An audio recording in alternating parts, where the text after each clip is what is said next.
Thanks for joining us today. I'm Marlin Bohling with you. Well, the markets are open. They've been trading for a little while. Let's go see what they are doing right now, shall we? We'll take a look at our quotes provided by Bar Chart, and we'll start with the corn market. Here we go. On the corn, we have the July contract, 14 3/4 higher at 6.19. Wow. We have December, 14 1/4 higher at 5.44 3/4. They are definitely pushing the corn today. Double-digit gains all across the board. On soybeans, well, they're not as enthusiastic. In fact, July, the nearby contract, is dropping 4.5 cents. What's that about? 13.82. That's 10 cents off of our overnight high. And November, well, it is higher, but only 3 3/4 cents at 12.08 per bushel. Having a hard time even remotely keeping up with corn this morning. About wheat in Chicago, July 2 1/4 higher now at 6.32.5. So it's come back about a dime off of its overnight and early morning low. In Kansas City, July is 6 1/4 lower at 7.91.5. That would be about a nickel off of its low and 12 cents off of its overnight high. In Minneapolis, spring wheat trade today. Well, we have the July down 2 1/4 at 8.09.5. And in our cotton market, as we get rolling today, you have the July contract 84 points lower, and you have December 76 points lower. We're at 81.06 per pound in the cotton. Well, the star of the day is the corn market so far, and here to talk about it, I turn to Mr. Chris Swift. He's right here in studio. How you doing? Fantastic. Beautiful weekend. Rain. Yes, some. Some are complaining they didn't get rain. They didn't get rain, yeah. So Mr. Swift is with Swift Trading right here in Nashville. Always good to have you stop by in person in studio here. So what's with this corn market, and why can't soybeans keep up?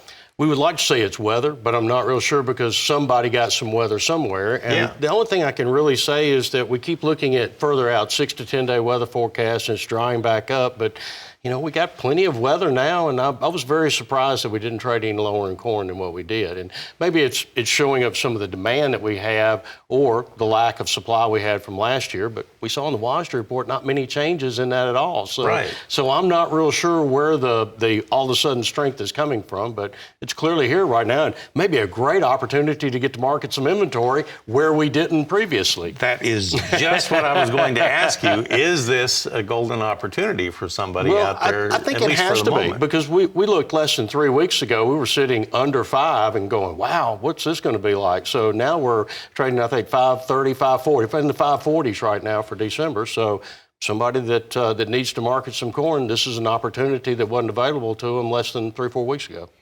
Now, I get it. Typically, soybeans, their critical time period for the growing season is more in August, let's say, or late July or August. And granted, in a lot of areas, they did plant really early this year.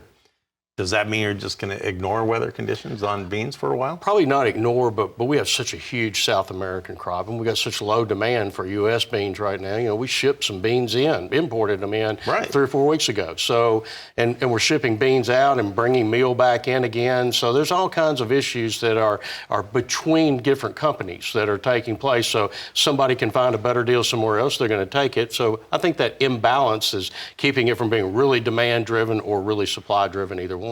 I got to ask you about the wheat.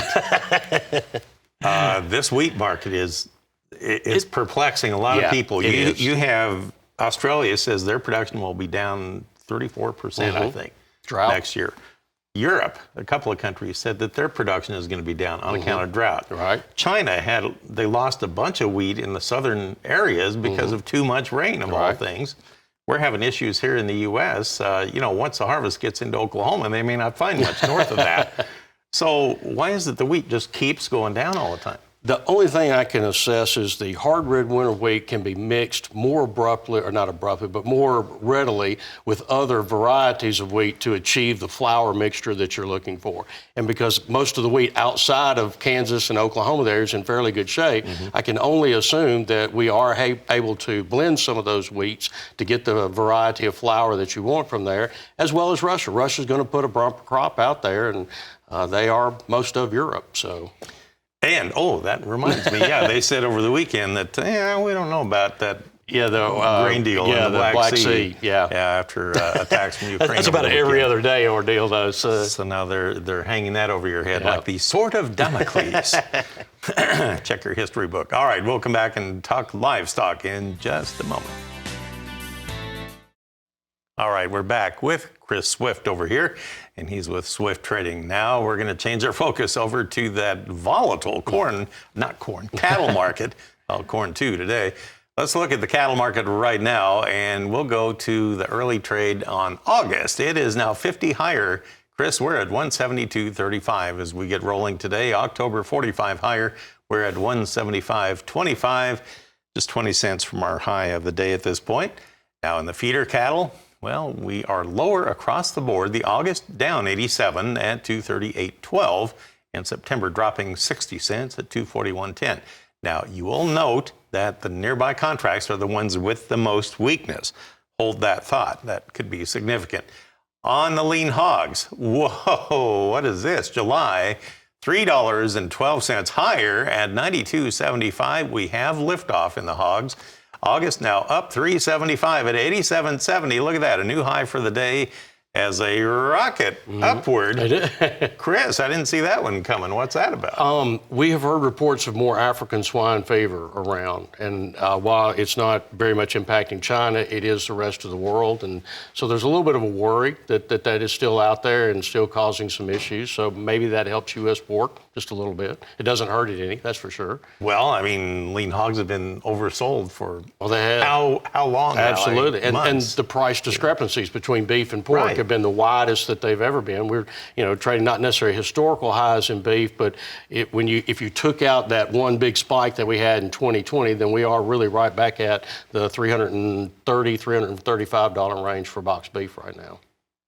Oh boy! And of course, we saw the livestock trade in the plains last week. It was like $10 to $12 higher again. So cash markets are higher, and Yeah. a lot of that futures market on the feeder cattle was predicated on cheaper corn, and we don't have the cheaper corn anymore. So there may be some adjustments to take place over the next several weeks if corn doesn't go down dramatically, or kind of keeps it up. That's something else that we have to consider. thanks for the heads up on that. Now we have that to worry about.